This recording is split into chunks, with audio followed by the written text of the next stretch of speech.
it's natural that as women and as men, we do like to look fit and healthy and be healthy, and that's okay. But when it gets to a point that you're thinking about that in the morning, at lunchtime, before your next dinner or your next meal, and it's starting to worry you, I encourage you to ask somebody for help.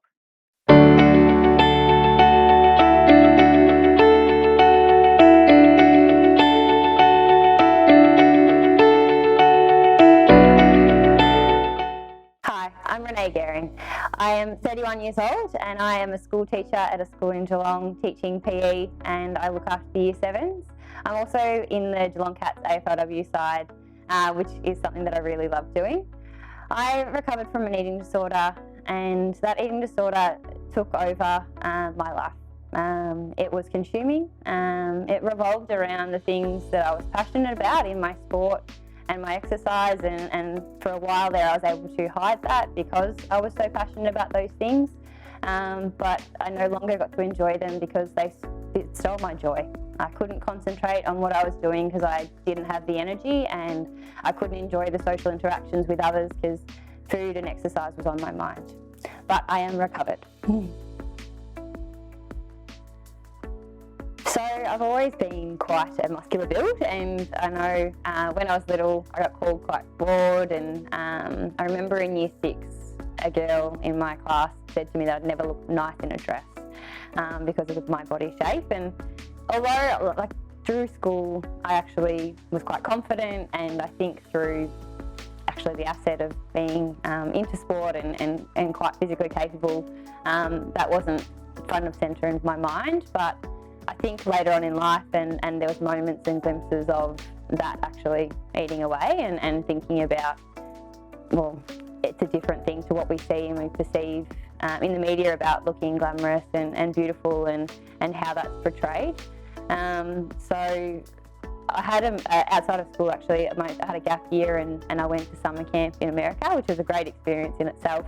But during that period, they gave the kids about 10 meals a day, which was great, and plenty of donuts and burgers, and I had to try everything whilst I was there. And through that, I put on a bit of weight. I came home a little bit bigger than what I left, and that was the first time in my life that I put on a little bit of weight and actually thought about it, being quite active through school, as you naturally are, and playing lots of sport, but being stuck at a camp, and I was put on rock climbing and lifeguarding where I stood still, but I ate just as much as all the kids, enjoying the food. So when I got home from that trip, I remember talking to a few people about, I put on all this weight, I need to make sure that I lose it and get back to normal, and I did, and so went back into my normal patterns of netball and uni and embracing all those opportunities.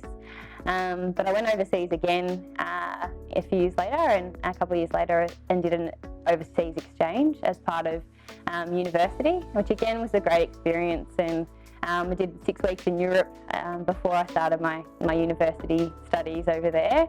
And again, enjoyed the food of Europe and the different tastes of different things over there, but started to put on a little bit of weight and noticed that. And when I arrived at college in America, a friend and I, we bought some scales, and we decided that we weren't going to eat the college food, and we were going to be healthy and make note of that. And we did, but for me it became more than just worrying about eating well and watching those scales. I actually started to weigh myself more than once a day and noted what I was eating, and as the time at the college went on, that got the amount of food I was getting was less, and the amount of exercise I was doing was increasing. So they didn't have the sport that I played at the time, netball, over there, so I embraced running and ran a long way and again didn't eat as much, and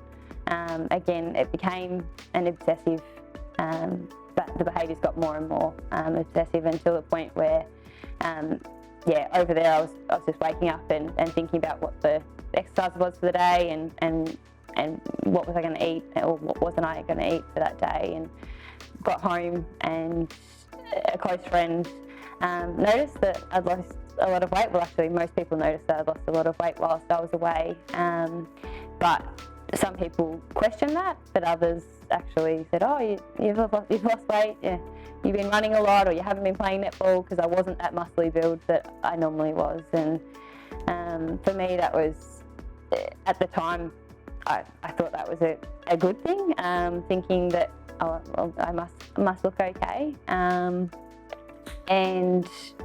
I started back playing netball, which I was playing at the time, and with the training that I was doing, and the little food that I was eating, I wasn't having the energy that I normally would. I wasn't playing to the potential that my coaches knew that I could, and getting knocked around a little bit. And so it wasn't until my captain at the time and another close friend within the netball team sat me down and said, you no longer can play with us and at this level, playing for a representative side. If you, the way you are, we're worried about you. It wasn't the first time someone had said that, but that was the point where actually something was going to stop if I didn't change the way that I was living. So when that conversation happened, and at that point I was at that crossroads of I either change how I'm living to be able to play netball and to be able to continue to do the things that I love doing. And it was also, it had come to mind from another friend suggesting that there's actually things that you're doing to your body which can have potential to impact you having children, and that was something that was happening. So it was those things and those consequences and these things that I'd pictured doing, playing netball and having a family and all of these things, that I was like, I see them in my future and they need to be in my future. And if I don't change how I'm living, then what is life? Like, this isn't happiness. And I see those things as being really valuable and what I really do strive for. And people are more important. So it certainly wasn't easy. It wasn't click the switch and life was great. I had to retrain myself, and I suppose those thought patterns and those questions in my head and those statements in my head that I needed to do these things and I needed to tick off that exercise, and if I ate something, that I have to go and do something to compensate. Well, no, that's not the truth, and that's not going to make me any happier. And if I don't go for a walk or a run or training or whatever it might be today, does it change who I am as a person? And those were the sorts of things that I had to start to work through. And also that, well, if I want to play competitive netball and be competitive, because that's what I like doing and I'm passionate about, well, I need to change and I need to eat and fuel my body, because that's what is healthy. And if I want to be able to have conversations and go out for dinner and not have to go and read the menu and figure out what's something on the menu that I can eat and those sorts of things, well, because that's not living. That's not what we're supposed to do, and it's not a way that we can live in a happy way, in a comfortable way. For me, in terms of recovery, I was really lucky to have a friend with a lot of experience in the area of eating disorders, Nicole. She actually was running an eating disorder group at One Care in Geelong.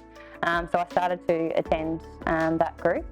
Alongside that, I think I'm really in a lucky position that I had my eating disorder noticed at a really early, it wasn't a small period of time, but an early point. I think if I had have not been playing netball and I hadn't have realised at that point in time, that I would have continued to cycle down into a path that would have been a lot harder to come back from. I can see that would have happened, and I would have continued to lose weight. So setting myself up with my support around me, my family. I met my now husband at the time, and they, alongside my friends, were really important in keeping me accountable to the things and the behaviours that weren't healthy, to not weighing myself.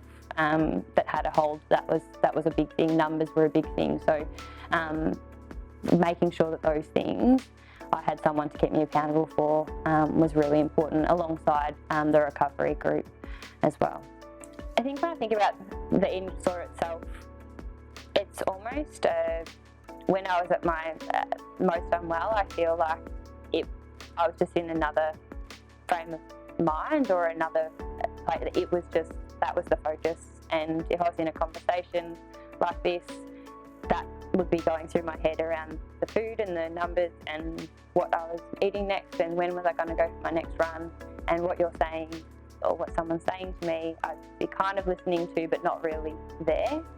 So in terms of anxiety related to that, there was a level of anxiety if I was stuck somewhere or in a conversation or at a meeting or in a uni class or whatever it might have been, and I didn't know when I was going to be able to exercise next, or if I was in a position where I was asked to eat something or and then I wasn't going to get to exercise after that. Those were the things that did raise that level of anxiety and worry for me.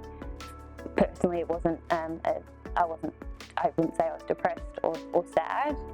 It was more related to being in control and trying to be perfect in what I was doing to achieve what I don't even know, this life. It's when I think about my body, I think about what I need to do to play to my potential, and I think that's something as a PE teacher and in the conversations in health with students, both boys and girls, it's important to think about what the amazing thing our body is and what it can have potential to achieve. We can train it, we can fuel it, and depending on what the sport is that you choose, and I do try to make sure every student can find a sport that they are passionate about, whether it's dance, whether it's football, whether it's netball, soccer, calisthenics, but whatever it is, you need to do training and you need to fuel it for that. If you're training for a marathon, the fuel you need for that is going to be different to someone that is training for gymnastics and those sorts of things, and there's real strategy in that, but food is a really positive thing, and then there's also food, the benefits of food and taste, and I love going out for dinner and things like that now, and you miss out on all of that when you're so consumed by something that really, in terms of being recovered from it now, I can't even think about how it would be continuing to live with that when I know how it is and how life can be in being recovered. If you're out there and something that I've said resonates with you, maybe you have struggled with doing too much exercise, maybe you have worried about what you're eating, or you've started to count calories because you've heard a friend doing that and it's become obsessive. That is not how you want to live. It's not an enjoyable or a sustainable thing to do. If you want to have a fulfilling and happy life and enjoy the things that we are meant to enjoy going out for a dinner with friends or a breakfast or whatever it might be, to maybe if you're someone that enjoys sport, we need to fuel our bodies. Our bodies, if you're training for football or netball or soccer or a marathon, you need that fuel in your body to be able to complete that exercise or that activity to the best of your ability. And that is a great thing. I'd encourage you, if you are struggling or if you are starting to think about your body and wanting to lose a little bit of weight, it's natural that as women and as men, we do like to look fit and healthy and be healthy, and that's okay. But when it gets to a point that you're thinking about that in the morning, at lunchtime, before your next dinner or your next meal, and it's starting to worry you, I'd encourage you to ask somebody for help, to reach out for help, because it certainly is something that you can get help for, and the sooner you do, the better.